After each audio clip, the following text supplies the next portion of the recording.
कृषिमा संलग्न महिला कृषक, व्यवसायी एवं उद्यमीहरूले गरेका अनुकरणीय कामको प्रस्तुति कृषिमा महिला। नमस्कार, कार्यक्रम कृषिमा महिलामा तपाईलाई स्वागत छ। म सुबिना केसी। कार्यक्रममा हामी कृषि क्षेत्रमा लाग्नुभएका महिला दिदीबहिनीहरूको संघर्ष, सफलता अनि प्रेरणा तपाईहरूको माझ प्रस्तुत गर्दै आइरहेका छौं। काठमाडौँको तारकेश्वर नगरपालिका 6 मा घरेलु उद्योग मार्फत विभिन्न प्रकारका मस्यौरा उत्पादन गर्दै आउनुभएकी शारदा रेग्मीको उद्यमशीलता आजको कार्यक्रममा प्रस्तुत गर्नेछौं।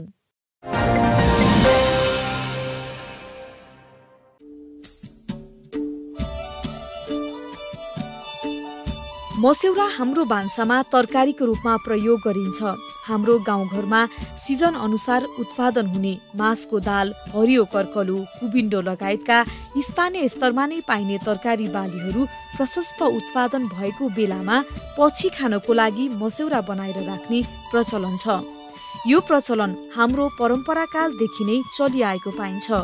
यस्तै काठमाडौँको तारकेश्वर नगरपालिका 6 मा विगत 8 वर्षदेखि शारदा रेग्मीले नयाँ प्रविधि जडान गरी विभिन्न प्रकारका मस्यौरा उत्पादन गर्दै आउनु भएको छ। मस्यौरा भनेको हाम्रो एउटा परम्परागत तरकारी भयो हैन। अब गाउँघरमा पहिल्यैदेखि खाइराखेको, विदेशमा पनि अब नेपालीहरूले जस नेपाली चिज भनेर मन पराउने गुन्द्रुक, मस्यौरा अब यस्तो चिज भयो। यसको लागि अब कच्चा पदार्थ पनि हाम्रो यता खेरा गइरहेको जस्तै कर्कलो, पिडालुहरू त सजिलै पाउन सकिन्छ नि। अब र मेटेरियल्सहरू सजिलोसँग पाउने भएपछि यही काम गरौँ भन्ने सोच भयो अनि हामीले सुरु गर्यौँ। सुरुवातमा त अब हाम्रो यस्तो केही धेरै मेसिनहरू केही थिएन हैन। हामीले आफै एउटा पिस्ने मेसिन थियो अनि त्यो पिस्ने मेसिन र मिक्स गर्ने मात्रै थियो के। त्यो दुईवटा मात्रै मेसिन थियो अनि त्यसमै थोरै थोरै हामीले बनाउँदै बिस्तारै अब सुरुमा त सिक्दै बनाउँदै केको बनाउँदा कस्तो हुन्छ भनेर हामी आफै ट्राई गर्दै बिस्तारै गऱ्यौँ। पहिला सानो थोरै बनाउँथ्यौँ अनि बिस्तारै त्यसलाई बढाउँदै लग्यौँ। सुरुमा त अब सुकाउने पनि यस्तो प्रविधिहरू थिएन। हामीले घाममा नै सुकाउने हैन, घाम लागेको बेलामा बनाउने, थोरै बनाउने, घाममा सुकाउने र गर्थ्यौँ। अनि बिस्तारै पछि चाहिँ अरू मेसिनहरू पनि थप्दै गयौँ हैन। अनि अरू नयाँ प्रविधिहरू पनि हामीले राख्यौँ। काट्ने मेसिनहरू सबै पछि नै हामीले गरेको हो। यो पिडालुहरू चाहिँ हामीले नुवाकोट अनि बाहिर जिल्लाहरूबाट पनि ल्याउँछौँ। एकैचोटि धेरै ल्याए पनि बिग्रिँदैन त्यो चाहिँ। अब यो कर्कलो, कुबिन्डोहरू चाहिँ हामीले यतै वरिपरि नै पाइन्छ के। कर्कलोहरू यता यहाँ मस्यौरा उद्योग छ भनेपछि यहाँ वरिपरि नै टन्नै लगाउनु भएको छ क्या। यहाँ त अब खेतीबारीहरू छ नि त, यतैबाट ल्याउँछ कर्कलोहरू। अनि कुनै अब बाहिरबाट पनि हामीले मगाइराखेको हुन्छ, बाहिर जिल्लाहरूबाट, नभए यतै पनि पाइन्छ। कुबिन्डोहरू त यही पाइन्छ। हामीले धेरै बेच्ने भनेको मुङको मस्यौरा अनि 12 महिना त्यो अब सधैँभरि त्यसमा चाहिँ केही पनि चाहिँदैन, मुङ दाल मात्रै हो हैन। अब त्यो बिरामी रोगी जसले पनि खान हुने अनि राम्रो पनि हाम्रो मुङको मस्यौरा चाहिँ बजारमा एकदमै सबैभन्दा राम्रो छ भन्नुहुन्छ क्या जसले पनि। धेरै माग हुने त्यो छ। अनि पिडालु र मासको पनि 12 महिनासम्म त्यो माग भइराख्छ। धेरै हामीले बनाउने चाहिँ त्यही 2 थरी हो। अरू चाहिँ अब सिजन अनुसार सबै बनाउँछौँ।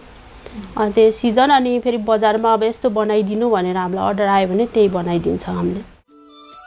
परम्परागत तरिकाले भन्दा प्रविधिको प्रयोग गरी मस्यौरा बनाउन समय र जनशक्ति कम लाग्नुका साथै स्वास्थ्यलाई पनि राम्रो गर्ने गर्दछ। स्थानीय स्तरमा नै पाइने उत्पादनहरूको प्रयोग गर्दै रेग्मीले ग्राहकका माग अनुसारका विभिन्न मस्यौरा उत्पादन गर्दै आउनु भएको छ। पहिला चाहिँ हामीलाई मेन समस्या भनेको ड्राइङमा थियो हैन। अब अहिले यो मेसिन भएपछि हामीलाई सुकाउन पनि कुनै समस्या छैन। सजिलोसँग सामानहरू अब दैनिक रूपमा हामीले सधैँभरि उत्पादन गर्न सक्छौँ। समस्या भनेको कहिले अब लाइन नहुँदाखेरि मात्रै हुन्छ, नभए त्यस्तो समस्या त केही छैन। हामीले अहिले मेसिनमा गर्न थालेपछि चाहिँ 24 घण्टामा हाम्रो तयार हुन्छ हैन, सुकेरै तयार हुन्छ। पहिला त अब घाममा सुकाउँदा त कहिले घाम नलागेको बेला 9-10 दिनै सुकाउनु पर्छ। 9-10 दिनसम्म सुकाउँदाखेरि त्यहाँ लेबर पनि बढी लाग्ने हैन, सुकाउने, उठाउने, फेरि पानी पर्न लाग्यो भने पनि उठाउनु पर्यो, एकदमै समस्या हुने के मेसिन नहुँदा चाहिँ। अब अहिले त हामीले त्यहाँ सामान राखेपछि आज राखेको सामान भोलि त फाइनल नै हुन्छ, हामीले प्याकेजिङ गर्छौँ, पर्सि नै मार्केटमा लान सक्छौँ। अहिले त सजिलो छ। अब हाम्रो चाहिँ अहिले चाहिँ एकदम सफा हाइजेनिक हैन, राम्रो, अब गुणस्तर पनि राम्रो भयो। बाहिर घाममा सुकाउँदाखेरि त अब हामीले जति नै सफा गरौँ भने पनि अब धुलो धुवा बढी नै छ नि त हैन, त्यसले गर्दा अब धेरै दिन सुकाउँदा धुलोहरू टाँसिने हुन्छ, फोहोर हुन्छ, खाँदा पनि किरकिर लाग्ने हुन्छ हैन, त्यस्तो समस्याहरू चाहिँ धेरै आउँछ। तर हाम्रोमा चाहिँ अहिले त्यस्तो केही कम्प्लेनहरू त्यस्तो आएको छैन। हाम्रो जब मेसिनमा सुकाएको मजाले ड्राई हुने, चाँडै ढुसी पनि नआउने के, हाम्रो त्यसको लाइफ भनेको 9 महिना हामीले राखेको छ टाइम हैन, तर 1 वर्षसम्म पनि केही हुँदैन के, त्यो बिग्रेको हुँदैन। त्यस्तो कम्प्लेन चाहिँ छैन अहिले चाहिँ। सधैँभरि 12 महिना बनाउने भनेको चाहिँ मुङको अनि पिडालु र मासको हामीले 12 महिना बनाउँछौँ हैन। अनि अरू चाहिँ सिजन अनुसार मास र कुबिन्डोको अब यो असार साउन भदौसम्म हामीले कर्कलो र मासको बनाउँछौँ। त्यो चाहिँ एकदमै धेरै बजारमा पनि धेरै माग हुन्छ के कर्कलोको मस्यौरा। अब सुकाउने प्रविधि नभएको अरू उद्योगले त बनाउनु पनि सक्दैन नि त। अब कर्कलो भनेको यो भदौसम्म मात्रै पाइन्छ, अब त्यो बेलासम्म त पानी पर्ने सिजन हुन्छ नि त, त्यही भएर नबन्ने भएर हाम्रो देशको चाहिँ धेरै नै माग छ के कर्कलोको मस्यौरा। अनि अरू सिजन अनुसार हामीले काउलीको पनि बनाउँछौँ, काउली र मासको।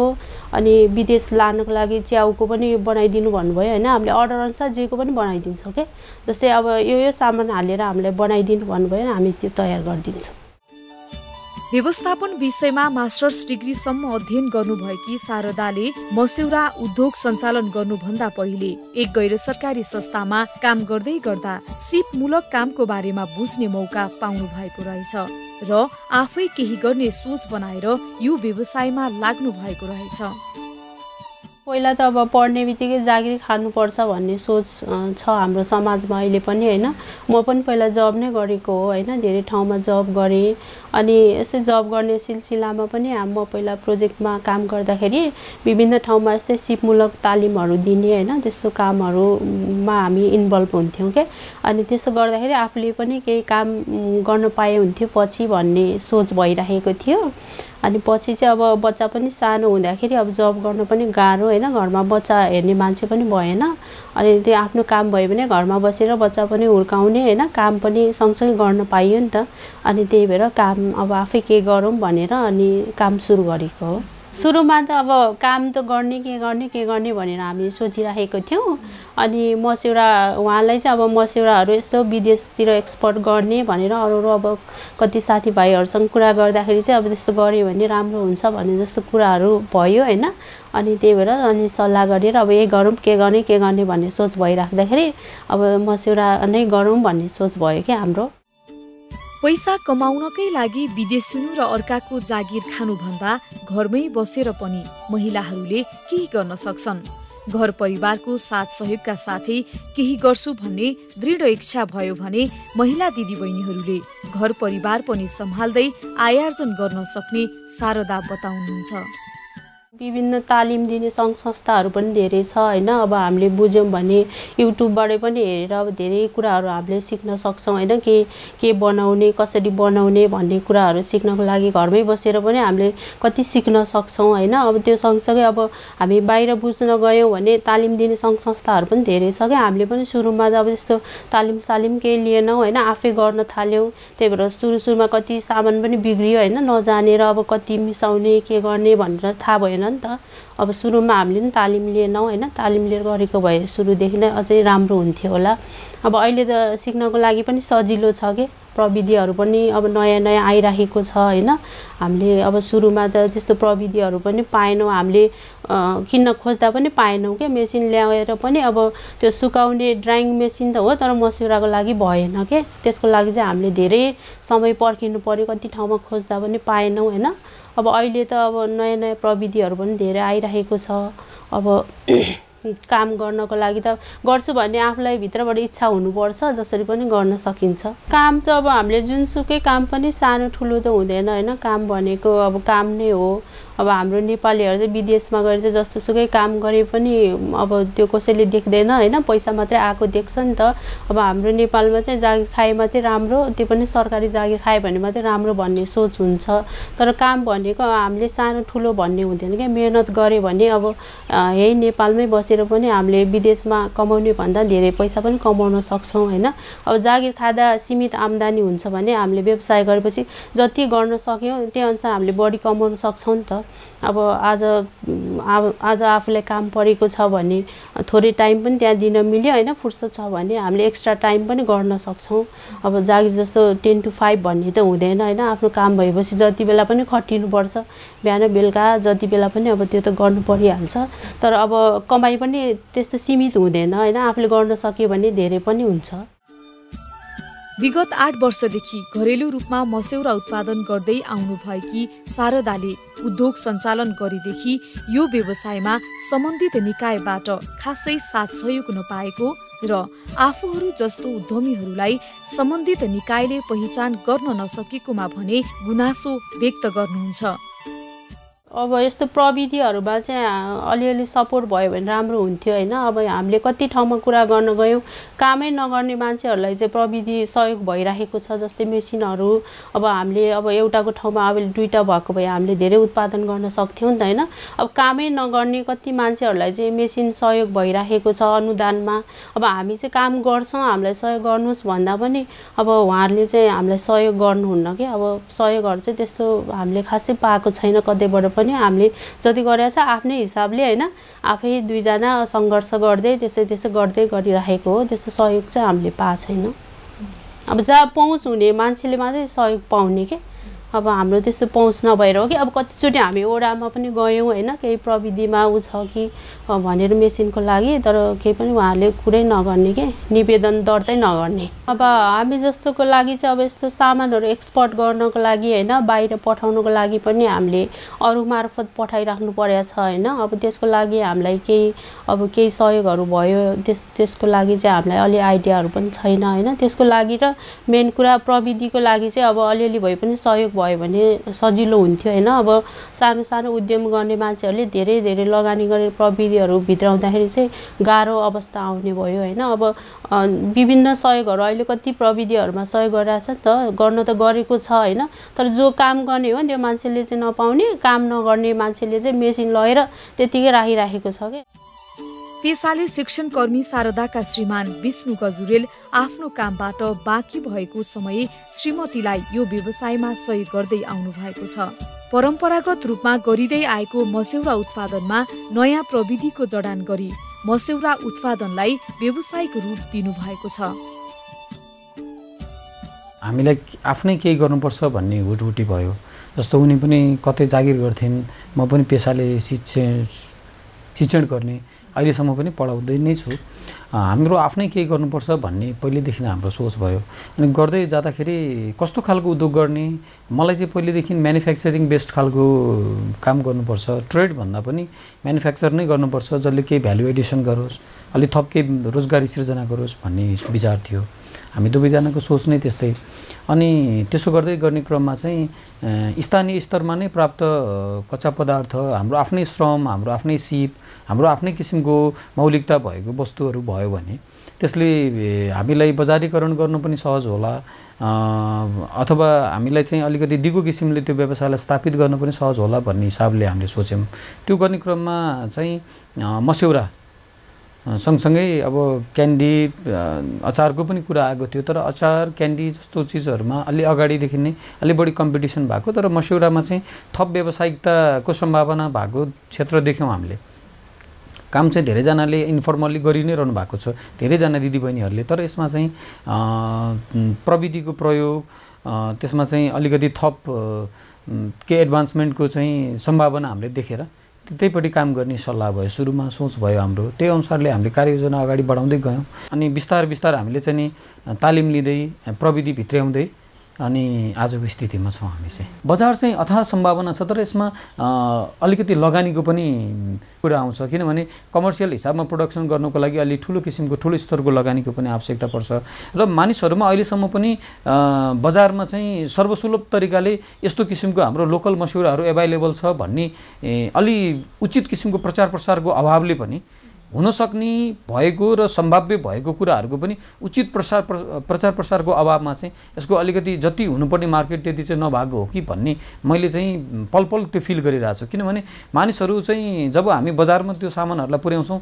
त्यसपछि अनि उहाँले ओहो यस्तो सामान पनि बन्छ, त्यो पनि मेसिनमा सुकाएको भनेर उहाँहरू चाहिँ एकदमै अचम्मित हुनुहुन्छ। भनेपछि पक्कै पनि यसको सम्भावना छ, तर हामीले चाहिँ प्रविधि सँगसँगै यसको उचित किसिमको प्रचार प्रसारको अभावले पनि यसको चाहिँ जुन खालका टार्गेटेड कस्टमरहरू छन् त्यहाँसम्म यसको अलिकति त्यो सूचनाको अलि कमीले गर्दाखेरि जति हुनुपर्ने त्यति नभएको कि जस्तो लाग्छ। हाम्रो स्थानीय स्वाद र पहिचानसँग जोडिएको मस्यौरा हिजो आज सहरवासी र विदेशमा बस्ने नेपालीहरूले खोजी खोजी खाने गरेको विष्णु गजुरेल बताउनुहुन्छ। अनि विदेशतिर बस्ने नेपाली हाम्रो नेपालीहरूलाई चाहिँ आफ्नो मौलिक नेपाली खाद्यवस्तुहरूको असाध्यै धेरै उहाँहरू चाहिँ देश बाहिर भइसकेपछि आफ्नो मातृभूमि अनि यहाँ प्राप्त हुने यस्तो किसिमको चिजहरूको चाहिँ उहाँहरूलाई अझ बढी फिल हुन्छ, उहाँहरूले चाहिँ त्यो चिजको डिमान्ड गर्नुहुन्छ। तर हामीसँग भएको सप्लाई चेनको अलिकति राम्रो म्यानेजमेन्ट नहुँदाखेरि, जस्तो हामी उत्पादक छौँ, हामी सामानहरू दिन चाहन्छौँ, उहाँहरू उपभोक्ता हुनुहुन्छ, उहाँहरू सामान लिन चाहनुहुन्छ, तर हामीमा भएको सप्लाई चेनमा भएको केही समस्याहरूको कारणले गर्दाखेरि हामीले सामान बेच्नलाई पनि थोरै असहजता महसुस गरिरहेछौँ भने उहाँहरूले सामान त्यो कुरा प्राप्त गर्नलाई पनि असहजता, भनेपछि हामीले सप्लाई चेनमा केही सम्भावना पनि र केही समस्या पनि दुवै कुराहरू देखिरहेछौँ। यसले गर्दाखेरि अथाह सम्भावना हुँदाहुँदै पनि अलिकति राम्रो ढङ्गले बजार यसले अलि उचित नपाओ कि जस्तो मैले महसुस गरिरहेको छु। शारदा रेग्मीको घरेलु मस्यौरा उद्योगमा स्थानीय महिला दिदीबहिनीहरूले पनि रोजगारी पाउनु भएको छ। सरिता अधिकारी विगत 3 वर्षदेखि मस्यौरा बनाउने काम गर्दै आउनु भएको छ। हामी बिहान आउने मास पखाल्नेदेखि लिएर अनि त्यसलाई पिन्ने अनि सँगसँगै कर्कलो केलाउने सबै आउँछ। अनि लास्टमा मस्यौरा हाल्ने अनि लास्टमा सर्फ मेसिनहरू सफा गर्ने। गाउँघरमा अलिअलि आफूलाई खानालाई अलिअलि बनाइन्थ्यो, तर यसरी त गरेको थिएन। पहिला र अहिलेमा त धेरै फरक छ नि। गाउँघरमा गर्दा धेरै यस्तो कहाँ पाउने, यति सरसफाइ कताबाट हुने है, दुःख थियो, सबै हातले काट्नुपर्ने, अब जाँतोमा दाल पिन्नुपर्ने सबै अर्कै थियो। पहिला धेरै गाह्रो थियो, अहिलेमा धेरै फरक छ। सबै थोक उपलब्ध हुन सक्दैन है, महँगो छ सामानहरू, मेसिनहरू नहुँदा नि अब घाममा नि यतिको बनाउनु चाहिँ सकिन्छ। श्रीमान विदेशमा हुनुहुन्छ, छोरी र म यहाँ बस्छौँ, सासु ससुरा गाउँमै हुनुहुन्छ। हाम्रो गाउँघरमा आफूले खानको लागि मात्र परम्परागत तरिकाले घाममा सुकाएर बनाउने मस्यौराले पनि व्यावसायिक रूप लिँदैछ।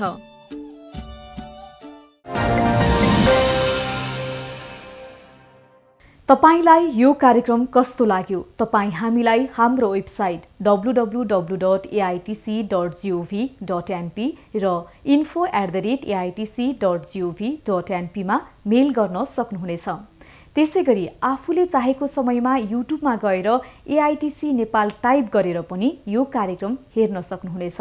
हवस् त, कार्यक्रम हेरेर बस्नुहुने तपाईहरू सम्पूर्णलाई धेरै धेरै धन्यवाद दिँदै कार्यक्रमबाट म लगायत सम्पूर्ण टिम बिदा हुन्छौँ। नमस्कार। कृषिमा संलग्न महिला कृषक, व्यवसायी एवं उद्यमीहरूले गरेका अनुकरणीय कामको प्रस्तुति कृषिमा महिला।